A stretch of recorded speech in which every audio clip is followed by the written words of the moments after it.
జై శ్రీమన్నారాయణ. ఆండాళ్ దివ్య తిరువడిగడే శరణం.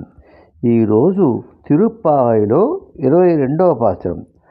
அங்கண் மாஞ்சாலத்தரசர் அபிமான பங்கமாய் வந்து நினுபள்ளி கட்டில் கீஜே செங்கமிருப்பார் போல் ஒன்று தலை பெய்தோம் கிங்கினி வாய்ச் செய்து தாமரை பூ போலே செங்கன சிரிச்சிறிதே எம்மேல் விஜயாவோ திங்கள் மாதியரும் எஜுந்தாற்போல் அங்கண் இருண்டு கொன்று எங்கள் மேல் நோக்குது ஏல் ఎంగల్ మేల్ శాపమిజింది ఏలో రంబావాయ్.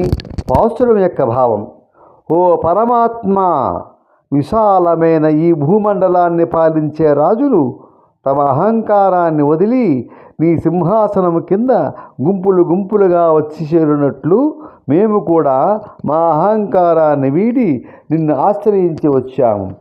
ముందుగా గజ్జె నోరు తెరిచినట్లు ఉండే నీ తామర వంటి కళ్ళను మెల్లగా మాపై విప్పి చూడవా? ఆ తర్వాత చంద్రుడి వంటి చలదాన్ని, సూర్యుని వంటి తేజాన్ని ఒకేసారి కురిపించే నీ 2 కళ్ళతో మమ్మల్ని కటాక్షించు. నీ ఆ దివ్య దృష్టి మాపై పడితే మా పాపాలన్నీ తొలగిపోయి మా జన్మ ధన్యమవుతుంది. విశేషం: ఈ పాసురములో భక్తులు తమ అహంకారాన్ని వదులుకోవడమే భగవంతుని అనుగ్రహానికి మొదటి మెట్టు అని ఆండాళ్ళ తల్లి బోధించారు. స్వామి కటాక్షం కోసం ఎదురు చూసే భక్తుల ఆర్తి ఇందులో కనిపిస్తుంది. జై శ్రీమన్నారాయణ. ఆండాళ్ళు దివ్య తిరువడిగలే శరణం.